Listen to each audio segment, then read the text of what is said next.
Whether you're a skeptic or a believer, join me, Rob McConnell, as together we'll investigate the world of the paranormal and the science of parapsychology here on the X-Zone Radio TV show on XZBN and the X-Zone TV channel on Simul TV. Since 1990, the X-Zone Radio TV show has been the place where people dare to believe and dare to be heard. Together, we'll investigate UFOs, aliens, ghosts, Bigfoot, psychic phenomenon, lake monsters, conspiracy theories, government cover-ups, the truth embargo, alien abductions, ESP, haunted locations from around the world, and so much more. With over 28 years of broadcasting and more than 4,500 individual guests, the X-Zone is truly a place where fact is fiction and fiction is reality, as evidenced by the credibility, integrity, and professionalism of the guests that we bring to our international audience. If you have seen a UFO, had a close encounter, seen a ghost, Bigfoot, lake monster, or a story that you would like to share or have investigated, contact me, Rob McConnell, by sending me your email to xzone@xzoneradiotv.com, or you can call toll-free 1-800-610-7035, extension 143, and on Skype, X-Zone Radio TV. For more information on the X-Zone Radio TV show with yours truly, Rob McConnell, visit www.xzoneradiotv.com or www.xzonetvchannel.com or simultv.com and xzbn.net. Until next we meet here in the X-Zone from our broadcast center and studios in Hamilton, Ontario, Canada, always remember, X-Zone Nation, keep your eyes to the sky and your heart in the light.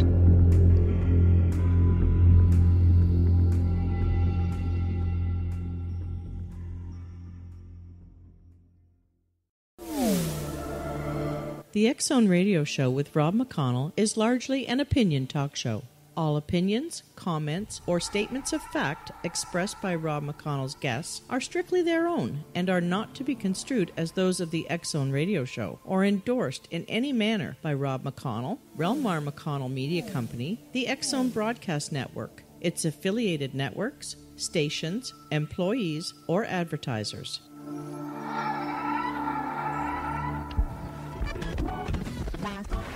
All Hit Radio.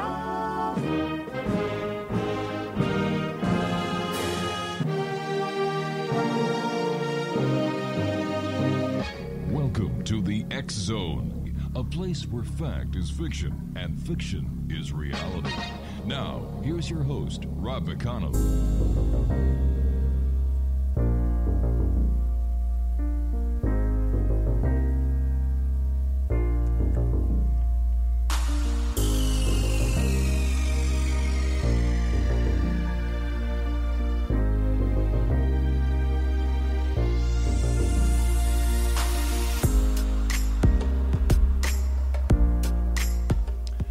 And welcome back, everyone. This is the X-Zone. I am Rob McConnell. We're coming to you from our broadcast center and studios in Hamilton, Ontario, Canada. And if you're just joining us for hour number 2 of tonight's show, welcome. And if you'd like to find out more about the X-Zone Broadcast Network and the fine programming we have available for you 24/7, 365, visit www.xzbn.net. Now, for the X-Zone TV channel, well, there's a little bit more complicated because, let me try to explain it to you. It depends where you are in the world. There you go. If you'd like to watch us on Simul TV, www.simultv.com, we're channel number 21. Now, we're also on Comcast, we're also on iLaunch, we're on Jungo TV, and we're distributed around the world by Simul TV as well as Globecast. Wow, we're growing, thanks to you, the members of the X-Zone Nation.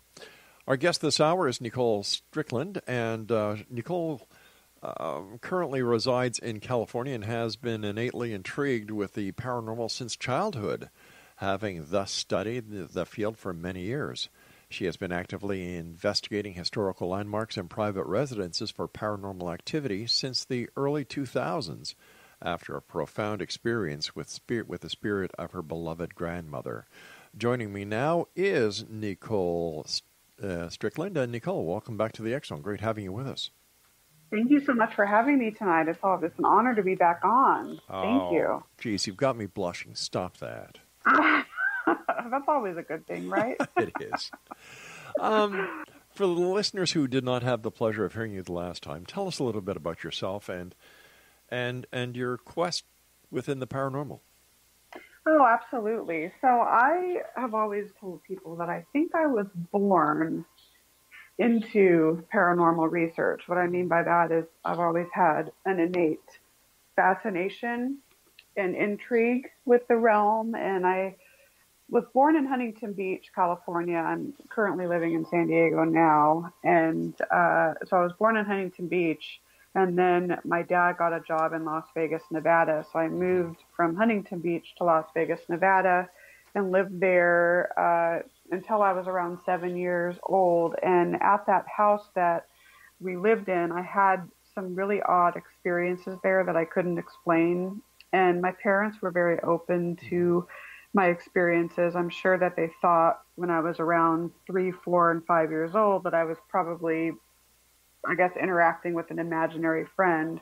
Now that I'm an adult and I've been doing a lot of research now for 20 years, I do honestly feel that I was interacting with spiritual energy of some sort. And so that interest stayed with me growing up into the middle school years and in my high school years and even into my college years.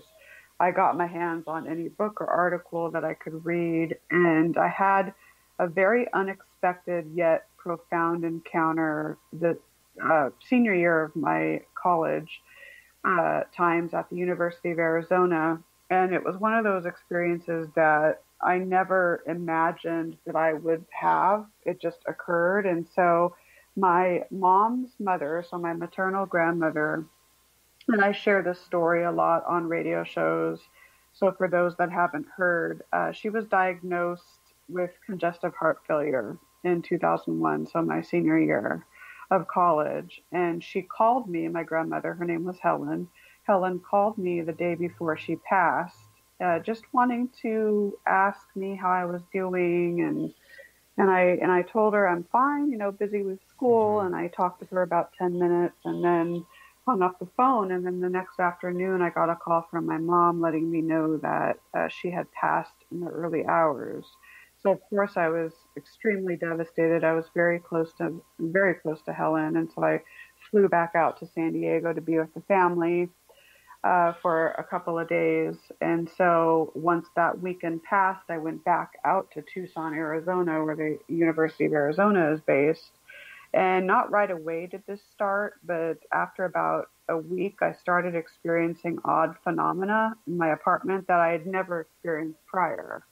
The doorknobs of my bedroom door and the front door would rattle and twist and turn by themselves. And I thought, oh, it's my neighbors. It's some sort of vibration caused by my neighbors. So I did these various tests, and I couldn't explain. I just couldn't come up with a logical explanation for why that was happening.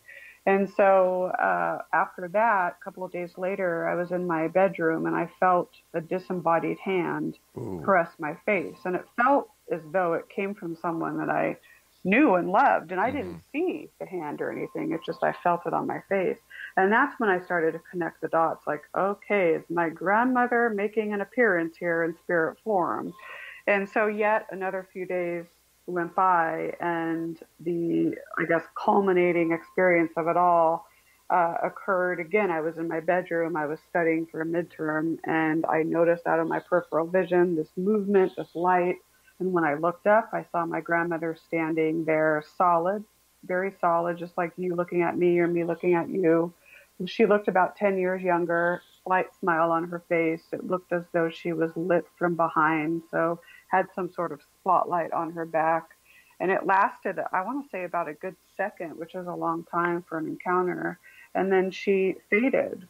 And it was just such a profound experience. And that again occurred the following night. And I, at this point, talked with my mom and told her what I was experiencing. And my mom and I decided to openly talk with Helen to let her know that she's okay.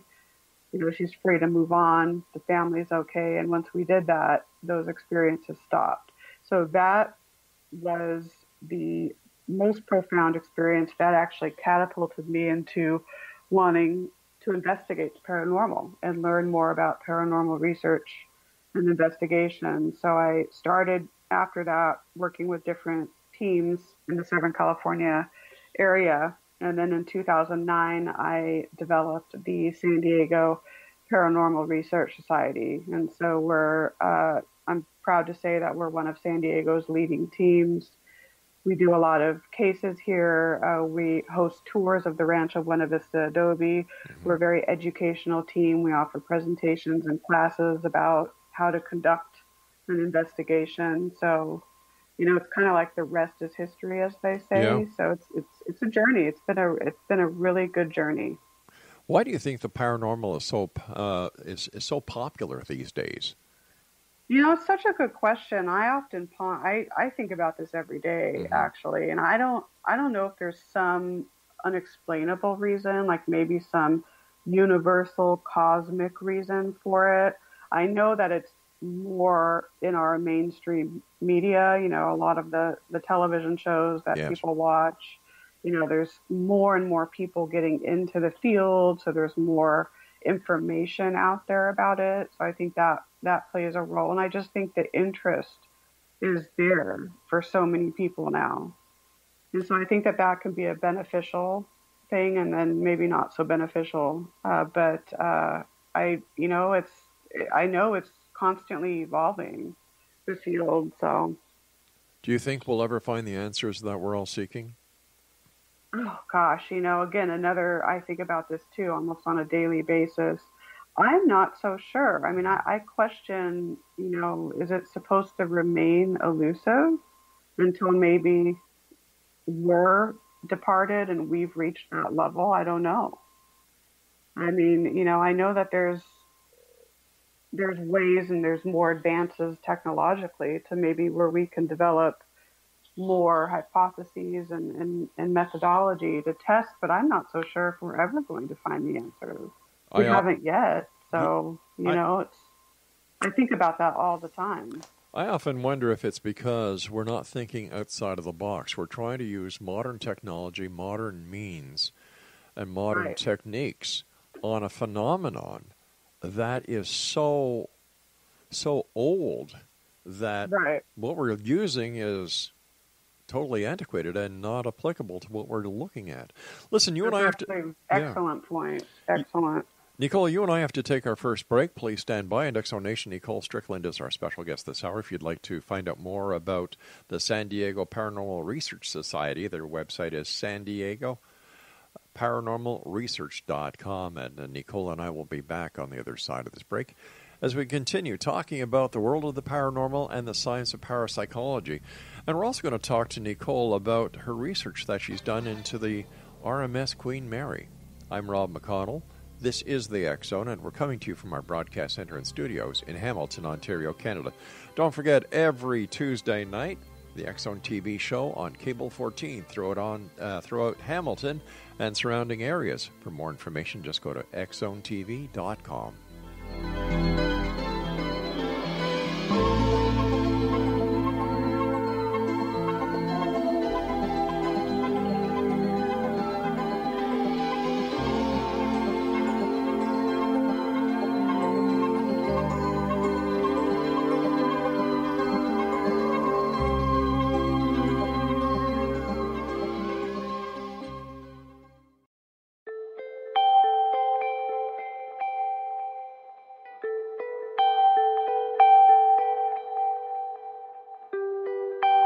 It's hard to listen to the news without realizing we're living in volatile, unprecedented times.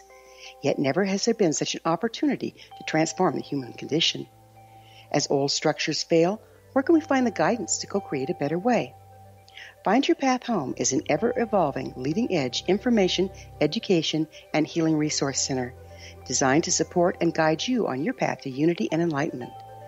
Based on sound principles employed by shaman worldwide, we provide techniques that can support you through the current transitions, offering online shamanic classes, international long-distance shamanic healing sessions, complimentary Mission Evolution radio episodes and Stairway to Heaven TV vignettes, seminars, retreats, and much more. All of this can be found on findyourpathhome.com. So I was watching the X Zone TV channel last night when I was abducted by aliens, and they kept repeating to me over and over again, simultv.com, simultv.com. What's simultv.com? That's what I asked them. They had it written on the side of their UFO. How do you spell that? UFO. No, I mean simultv.com. simultv.com. simultv.com. Right. simultv.com. Interesting that you were abducted by aliens in a simultv.com UFO last night. Oh, yeah? Yeah. Now that you mention it, I remember now last night I was awakened from a deep sleep. My great-grandmother was standing there. She said she'd come from the hereafter to tell me about simultv.com. She even spelled it out for me. simultv.com, sonny boy. simultv.com. simultv.com, sonny boy. Wow. Yeah. Guys, you'll never guess what my psychic guru just told me. simultv.com. Exactly. Are you guys psychic too? Of course. We all know about simultv.com. simultv.com.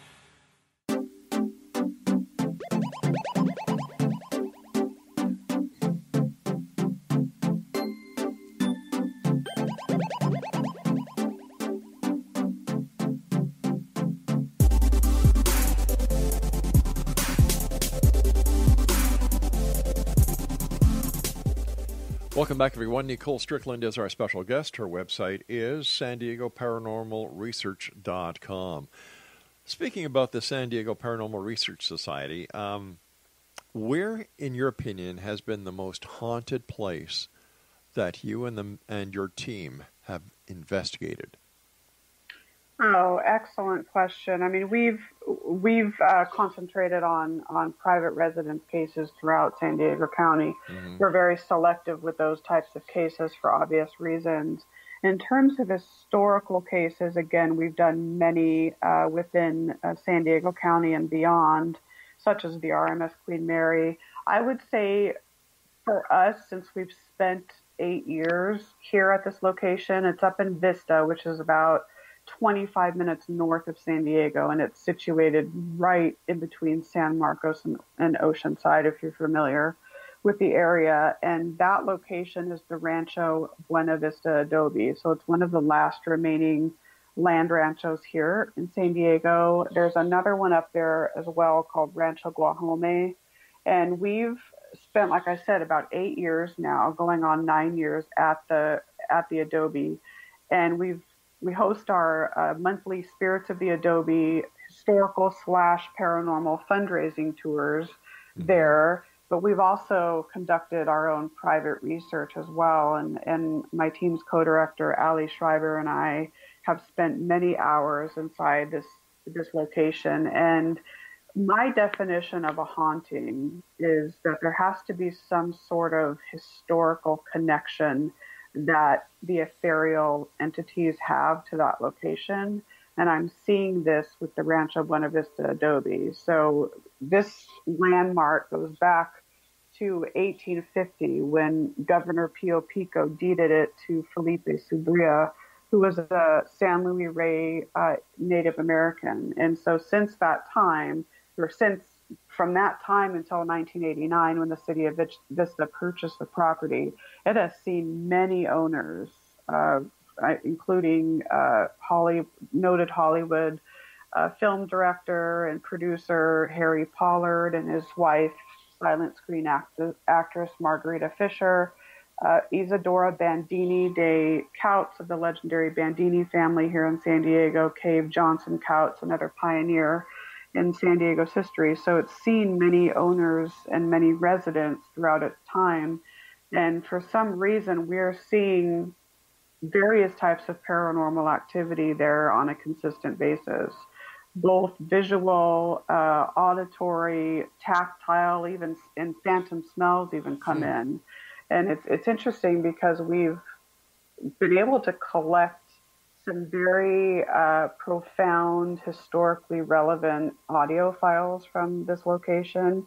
And with the whole instrumental transcommunication methodology, real-time communication, I don't put a lot of emphasis on that by itself. But when I start seeing a lot of these profound sorts of communication that we're having with us and the entities.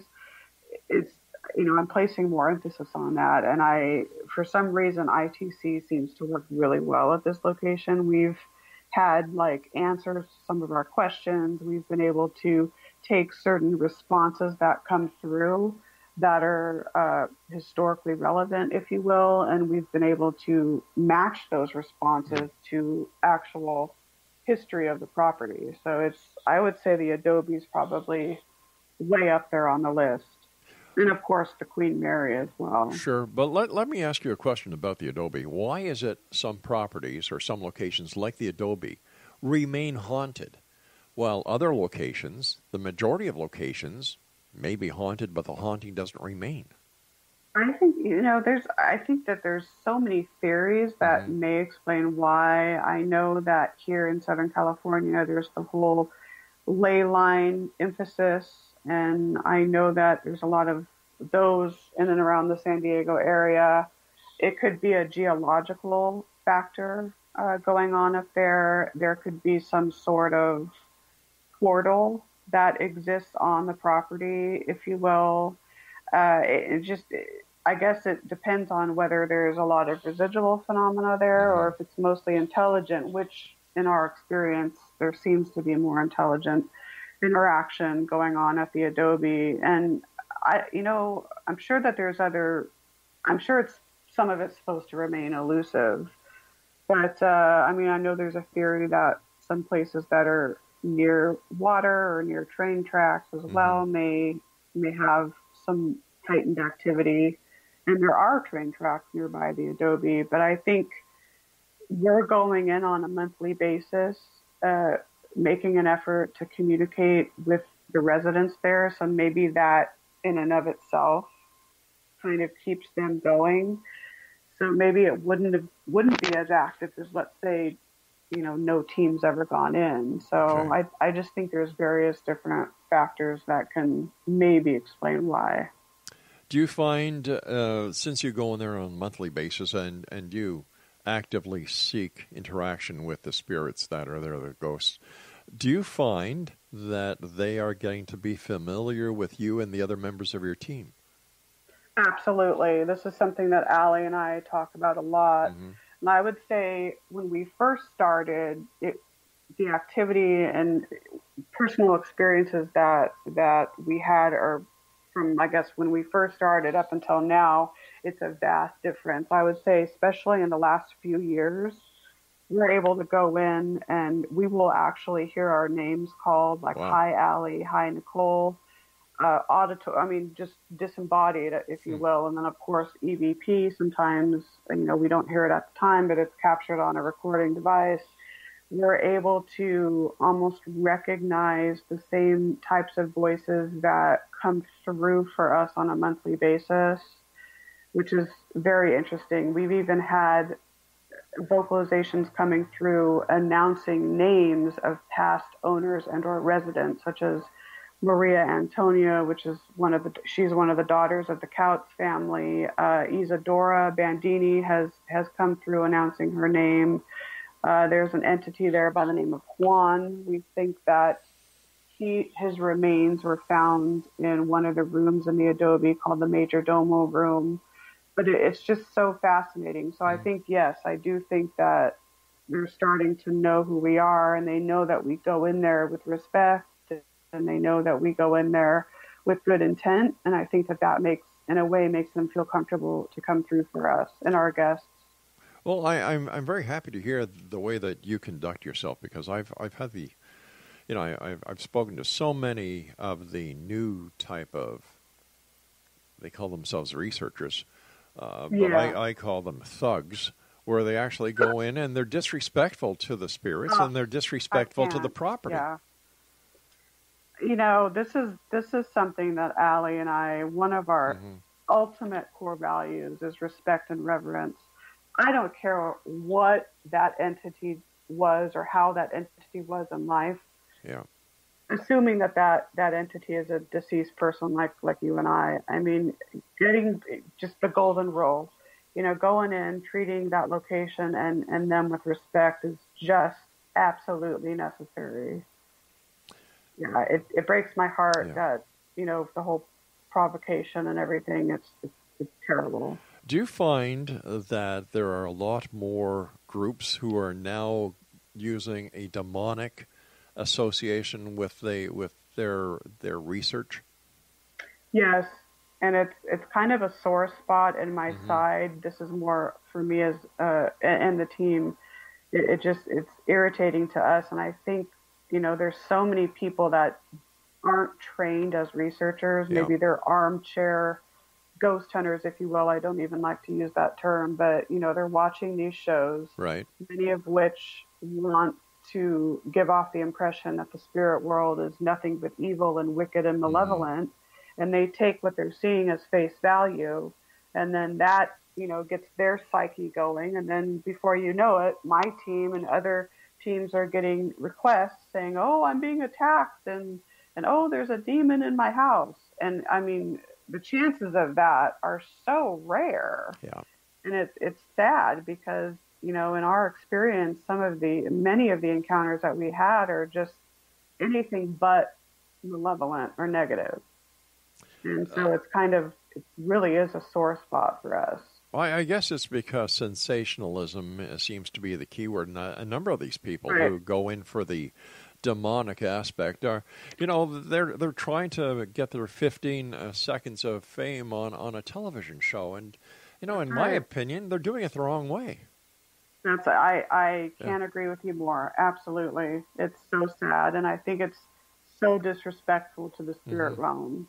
I'm not saying that negative entities and negative energies don't exist, right. But I mean, true, authentic demonic haunting is so rare, in my opinion. Nicole, please stand by. You and I have to take our break at the bottom of the hour with the news. And Exonation, if you'd like to find out more about my guest this hour, Nicole Strickland, her website is SanDiegoParanormalResearch.com. And Nicole and I will be back on the other side of this break with the news as we continue investigating the world of the paranormal and the science of parapsychology here in the X Zone with yours truly, Rob McConnell, from our broadcast center and studios in Hamilton, Ontario, Canada. If you have a question for me, same email address for the last 20 years. Actually, 30 years. Where did I just got younger by 10 years. Let's try this again. For the last 30 years, X-Zone at XZoneRadioTV.com.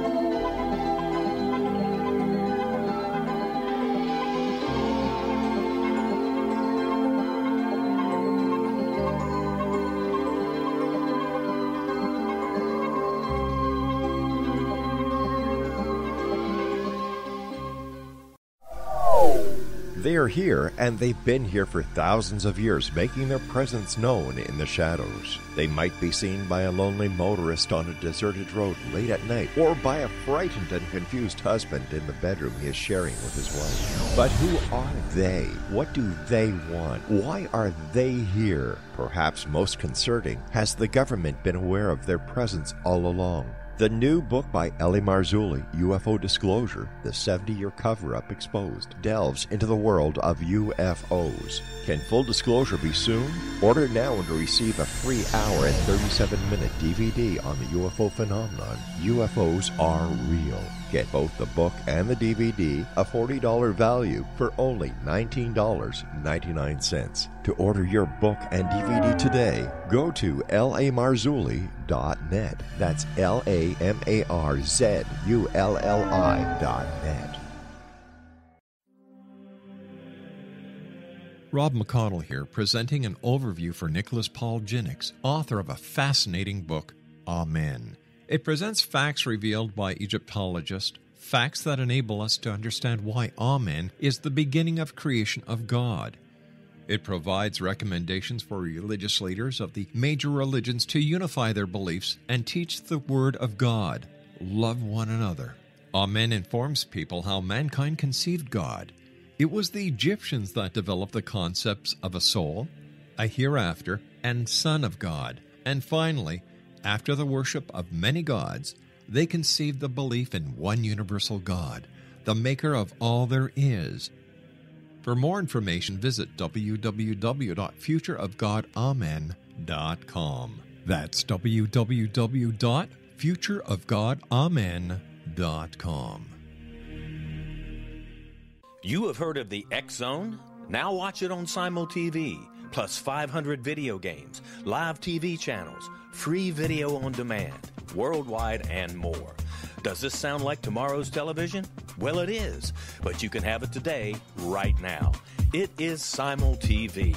Simul TV offers what the others only wish they could provide. 15 exclusive channels like X Zone, sci-fi, and horror. We are worldwide. No other provider offers that. 500 built-in video games. No need to have an extra expensive system. We have them included. Free video on demand. Live streaming events from around the world. Interactive online network, and much more. Tomorrow's TV today. Simul TV. Sound too good to be true? Well, it's not. You can have Simul TV today. Sign up at simultv.com. Do it today.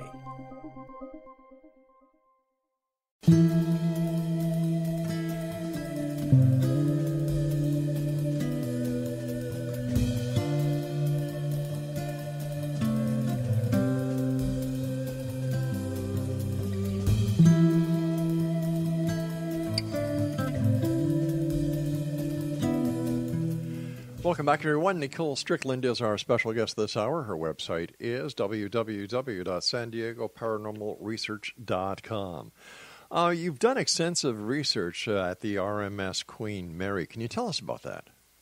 Oh, absolutely. I've actually spent about 15 years now, going on 15 years, both historical and paranormal research of the liner, and I've written 3 books about the ship, which are all sold on board as well, and of course on Amazon and Barnes & Noble. You know, the Queen Mary is one of those locations. It's extremely near and dear to my heart. I first glimpsed the ship back in the year 2000 when I was here on spring break, and I went on a short 3-day cruise with my friend. There's a Carnival cruise port adjacent to the ship, and I just remember seeing it for the first time, and I said to myself, I will be back someday.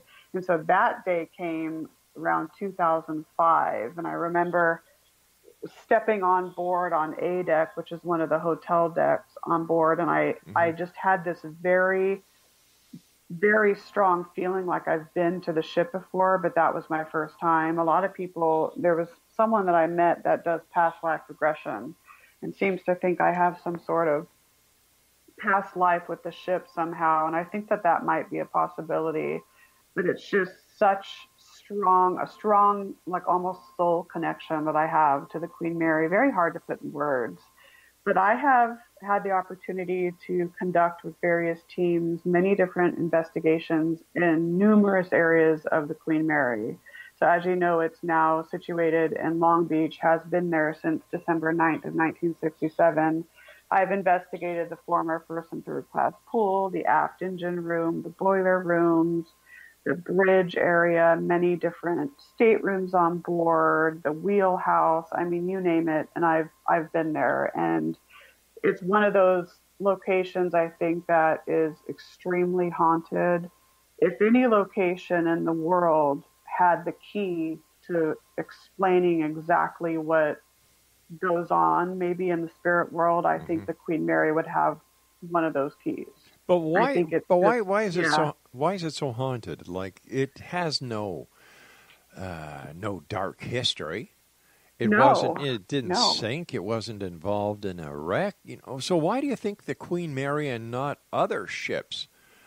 I know other ships are haunted, but not to the extent that you and other investigators have found the Queen Mary out to be.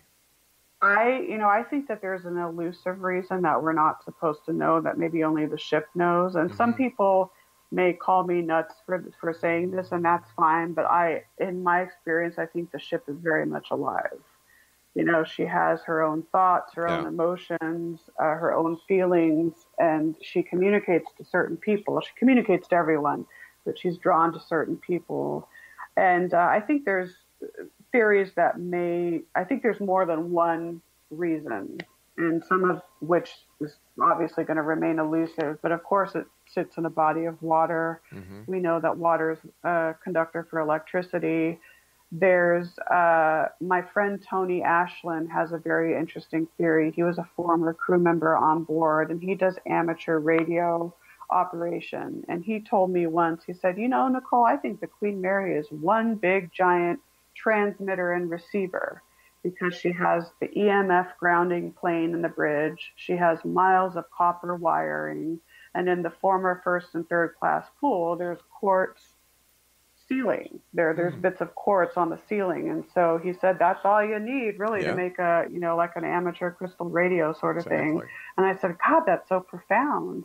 So I think there's, that could be a theory. I think there's a psychokinetic reason as well. There's so many people going in and day out, wanting to connect with the ship and wanting to experience her many different resident energies. So I think that can play into it. And I also think that, think of the amount of people that have been on board, such as myself, that fall in absolute love with the Queen Mary.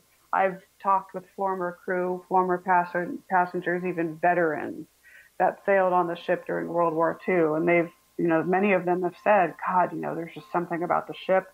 I never wanted to leave. I got upset when I had to leave. It was just like being at home while on board. So maybe, for many of the people that are no longer with us that sailed on board, maybe they are coming back in spirit to pay their respects and to still be with the ship. So I think there's all these different theories that kind of work together to potentially explain why. But there's something very, very profound going on that ship. It's a beautiful thing. What kind of paranormal activity did you witness while you were doing your investigations onto the Queen Mary? I would say different types of personal experiences I've had, different types of data that I've collected. I would say the ship is known for more visual types of encounters. People have seen full-bodied apparitions, partially manifested figures. The shadow figure phenomenon really prominent, especially in the pool room. Let's see, EVP captures audio, and I would say audio and visual are the two prolific types of, I guess, data that you can collect on the Queen Mary. Many different disembodied vocalizations, various EVP captures. Let's see, ITCs sometimes, depending on where you are on the ship, seems to work, especially in the R-deck forward area, in the rope locker area. People have had phantom smells, such as cigar smoke. And there's a lot of the soldiers used to smoke when they were on board. Winston Churchill sailed on the ship many times during the war. M deck was reserved for him, and he was known to smoke his cigars. So there's all these different types of paranormal phenomena. In my experiences, though, visual and auditory seem to be the most prolific. It's amazing. It certainly sounds amazing. And yes. What was it like the very first time? I mean, besides having the experience of your grandmother Helen, when you saw her after she had departed for that 1 second, what was it like after you saw another apparition that could not be, thought of, well, it was my grandmother, I missed her, I saw her, but an apparition or a paranormal experience that had no direct connection with you whatsoever? What was that like? It was still very fascinating to me. And of course, I'm a very analytical type of person. And of course, I've had many sightings of apparitions, including some of my most profound being on the Queen Mary. And my mind starts asking questions, like, who is, if I don't know maybe who the person is, like, who is this person? Right. Why am I seeing this person? Is this an intelligent interaction? Is it just meant for me to see this person? So my mind starts going in overdrive. And even though I may not have ever obviously met this person and know who this person is, it's still very important to me, because it's something that, I least expect, number one, but number two, it makes me want to find out and more about who he or she may be. So it's, yeah. And I find too in my research that, our senses, I think if we ignore our senses, that can be to our detriment. I think it's very important to use our senses when doing this sort of research. And I've noticed that my clairvoyant abilities have increased tenfold, I guess, doing paranormal research. I'm seeing more and more, anomalies with my eyes, and it's so intriguing. Do you think that's because you're using it more, that you're actually fine-tuning your own abilities? I think so. Sometimes I equate it to like a sport, in that everyone can kick a ball. Yes. But, the more you practice kicking that ball, the better you're going to fine-tune it, like you said. And so that's kind of how I explain it. I absolutely think, because I'm using it more, I'm developing that skill, so to speak. And I think everyone has the ability to be intuitive, to interact with an ethereal entity. Just it takes some work and more practice. I would imagine the hardest part of learning how to communicate or to have the experience is to actually believe. Open up your heart, open up your mind and your ears to the possibility of it happening. Right.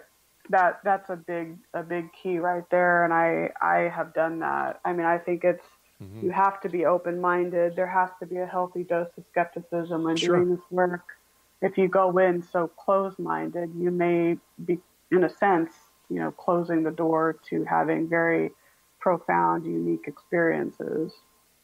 Nicole, you and I have to take our final break. When we come back, I'd like to talk to you about some of the historical investigations that you've done. And sure. Let me ask you this question, and I'll give you a couple of minutes to think about it. Is there a difference between investigating a residential haunting or residential paranormal experience compared to the historical sites that you do? We'll be back on the other side of this break, so please stand by. And Exo Nation, if you'd like to find out more about Nicole, or if you'd like to find out more about the books that she's written, where you can buy them, visit her website at www.SanDiegoParanormalResearch.com. And for information on the Spirited Queen Mary, visit the website and blog, SpiritedQueenMary.com. I'm Rob McConnell. Nicole Strickland and I will be back on the other side of this break as we wrap up this hour here in the X Zone from our broadcast center and studios in Hamilton, Ontario, Canada.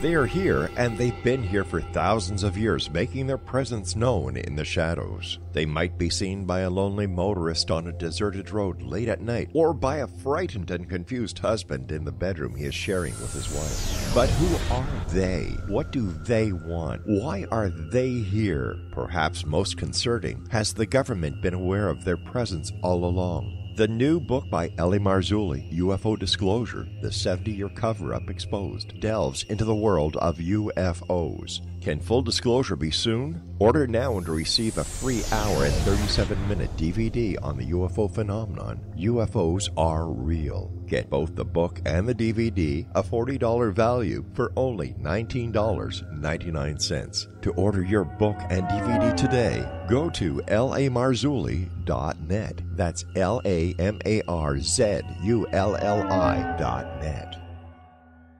So I was watching the X Zone TV channel last night when I was abducted by aliens, and they kept repeating to me over and over again, simultv.com, simultv.com. What's simultv.com? That's what I asked them. They had it written on the side of their UFO. How do you spell that? UFO. No, I mean simultv.com. SIMULTV.com. SIMULTV.com. Right. SIMULTV.com. Interesting that you were abducted by aliens in a simultv.com UFO last night. Oh, yeah? Yeah. Now that you mention it, I remember now last night I was awakened from a deep sleep. My great-grandmother was standing there. She said she'd come from the hereafter to tell me about simultv.com. She even spelled it out for me. SIMULTV.com, sonny boy. SIMULTV.com. SIMULTV.com, sonny boy. Wow. Yeah. Guys, you'll never guess what my psychic guru just told me. SIMULTV.com. Exactly. Are you guys psychic too? Of course. We all know about simultv.com. SIMULTV.com.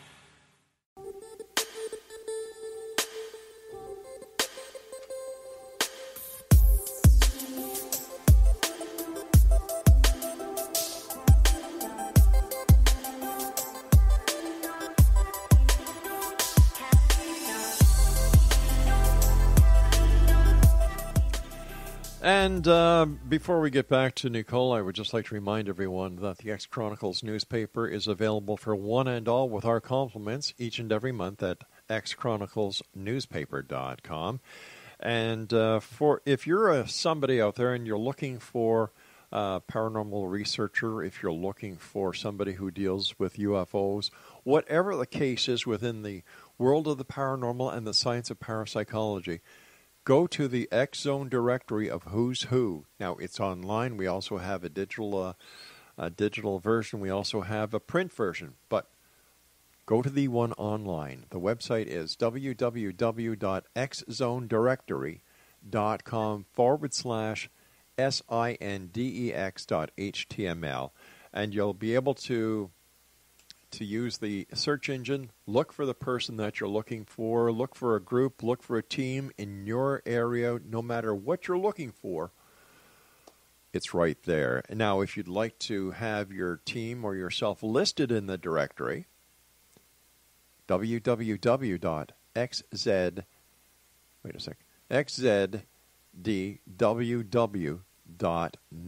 That's www.xzdww.net. All right, Exo Nation, our guest this hour is Nicole Strickland. First of all, Nicole, I want to thank you ever so much for joining us. Great talking to you, and thanks for sharing time with us. Oh, absolutely. It's always a pleasure speaking with you. Thank you so much for having me. Oh, it's our great pleasure. Nicole, before we went to the commercial break, I asked you, is there a difference when you and your team are researching or investigating a residential haunting or paranormal activity compared to a historical site, whether it's a haunting or a paranormal activity? Excellent question. There are various differences. So, of course, if your methodology that you use may be similar. The equipment that you use may be similar. You're going to do your vigil work and that sort of thing. The evidence review and data analysis process is going to be similar. But with a historical location, a lot of the curators and museum operators are aware of the types of phenomena that are occurring just based on having so many teams coming in. And, of course, there may be some other eyewitnesses that come up frequently. But with a private residence, you're dealing not only with the psychology, I guess, of the energies that you're working with, but you're dealing with the various psychologies of the homeowners or the renters, let's say if it's an apartment. So we're very selective with taking on a case for various reasons. If we suspect, physical illness or mental illness or emotional instability or anything like that, we're not going to necessarily recommend doing a full-fledged paranormal research project. Or let's say there are 3 adults in the. Nicole, are you there? And 2, let's say the others aren't. I would say that's reason for us to not, proceed with the investigation. Private residence work is a lot like, I would say, social work. So you have to take into account a lot more than just your typical going into a historical location and setting up your equipment and conducting your various methodologies. So there's, the client interview process with private residence cases is a lot more extensive. Sensitive questions may be asked. And we do ask questions pertaining to medication, any types of pharmaceuticals that people may be on, things of that nature. So it's a lot like social work. So where do you find you get the most cooperation? Do you get the most cooperation from the residential people, or do you get the most and better cooperation from the historical sites? I would say it's pretty much every historical site that I've investigated has been extremely cooperative, and businesses as well. You know, sometimes with private residence cases, you may get a request that they're interested in having us come out. Our policy is to have them fill out our investigative request form, which has some interesting questions on there. And we ask them, of all clients, PR clients, we'll ask them to do that. Once we receive that, we'll schedule a phone interview. A lot of times we won't get those requests. So sometimes it may just be someone that's, I mean, this is just an example off the top of my head, but maybe watched a scary movie or maybe watched a ghost show, and then, you know, the mind started playing tricks on that person, and then the person thinks that he or she has a ghost in his or her house and then contacts us, but it never really goes anywhere. So it, you know, there's out of, I would say, 100% of the private residence cases that we've done, there are several that never really turned into anything. Nicole, when it comes to you and your team doing investigations, whether residential or historical, what is your preferred methodology and why? I think that we blend, you know, using the various audio methodology, you know, EVP work, real-time spirit box, ITC work, vigil. I think doing vigils are extremely important. I don't see enough teams doing this. And in my opinion, a vigil needs to be done at the beginning and during the middle and throughout and at the end. And so that's getting a sense of the environment before you even start doing a bunch of experiments, getting a sense of the environment and letting your own intuitive senses get adjusted to the environment, just kind of observing with all of your senses. I think that will help with other types of methodology that you do later on during the investigation. So that's something that we use a lot. And I don't see it. I see a lot of teams setting up and immediately jumping into investigating. And I'm like, whoa, did you guys get attuned to the environment yet? You know, it's something that I think is very important and often overlooked. We've had really good luck with blending metaphysical types of devices like divining rods, using pendulums, various crystals in our work. We've had good luck blending that in with environmental monitoring devices or other types of equipment, cameras, video cameras, audio recorders, if you will. So we tend to blend the metaphysical, the intuitive, and the scientific. Some people don't like to use the word science, paranormal research, but when I say scientific, I mean is using various technology and applying the scientific, I guess, principle. Yeah.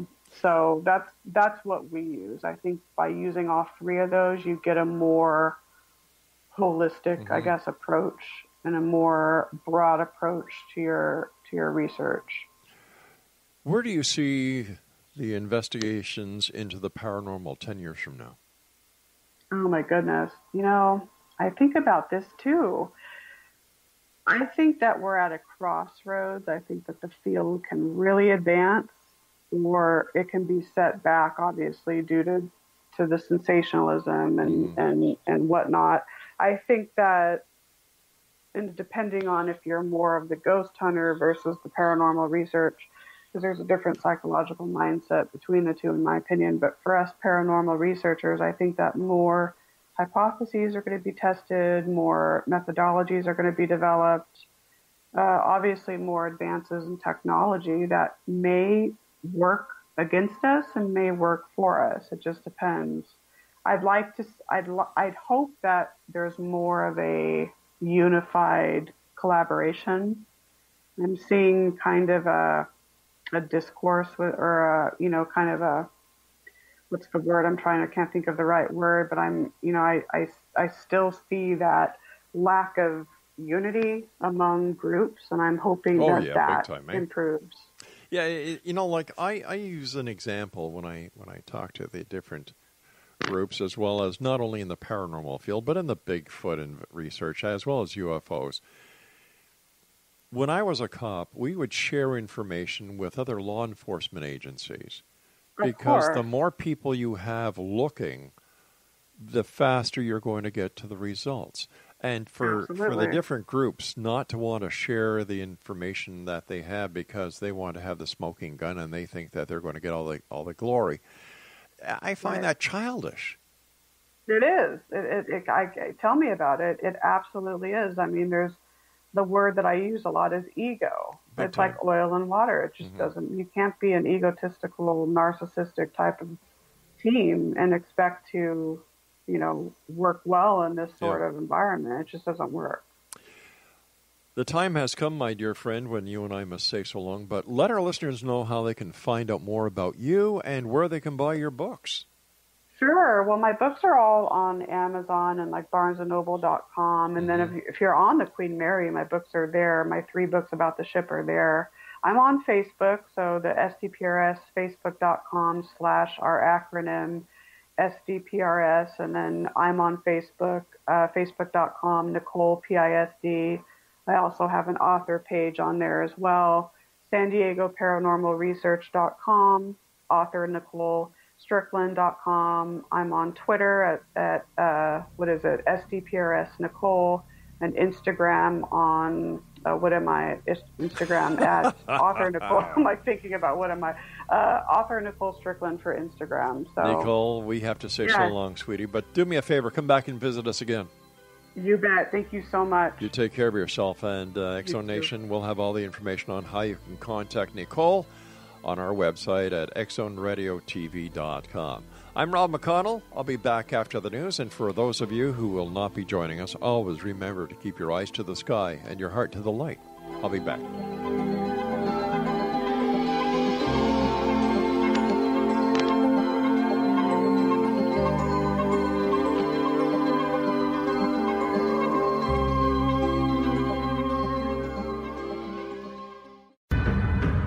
If you are looking for a safe, zero-calorie natural option to the harmful artificial sweeteners on the market today, Just Like Sugar is what you're looking for. Just Like Sugar is a wonderful natural alternative for those health-conscious people who choose a calorie-restricted diet with a great, pure, sweet flavor that tastes just like sugar. Just Like Sugar is a great natural option for people suffering from diabetes and may be useful in restricted diet programs where standard sugars are not allowed and does not cause a laxative effect of some other sweeteners. Just Like Sugar comprises a perfect blend of chicory root fiber, natural calcium, natural vitamin C, and Just Like Sugar's sweetness comes from the natural flavors from the peel of the orange. Just Like Sugar is a natural alternative to harmful artificial sweeteners and will change the way that you believe all natural sweetener products taste. Just Like Sugar is available at your local Whole Foods markets, Wild Oats markets, Henry's, Sun Harvest, and many other fine natural food stores in the U.S., Canada, and worldwide. They are here, and they've been here for thousands of years, making their presence known in the shadows. They might be seen by a lonely motorist on a deserted road late at night, or by a frightened and confused husband in the bedroom he is sharing with his wife. But who are they? What do they want? Why are they here? Perhaps most concerning, has the government been aware of their presence all along? The new book by Ellie Marzulli, UFO Disclosure, the 70-year cover-up exposed, delves into the world of UFOs. Can full disclosure be soon? Order now and receive a free hour and 37-minute DVD on the UFO phenomenon. UFOs are real. Get both the book and the DVD, a $40 value, for only $19.99. To order your book and DVD today, go to lamarzulli.net. That's LAMARZULLI.net. You have heard of the X-Zone? Now watch it on Simul TV, plus 500 video games, live TV channels, free video on demand, worldwide, and more. Does this sound like tomorrow's television? Well, it is, but you can have it today, right now. It is Simul TV. SimulTV offers what the others only wish they could provide. 15 exclusive channels like X-Zone, Sci-Fi, and Horror. We are worldwide. No other provider offers that. 500 built-in video games. No need to have an extra expensive system. We have them included. Free video on demand. Live streaming events from around the world. Interactive online network, and much more. Tomorrow's TV today. SimulTV. Sound too good to be true? Well, it's not. You can have SimulTV today. Sign up at simultv.com. Do it today.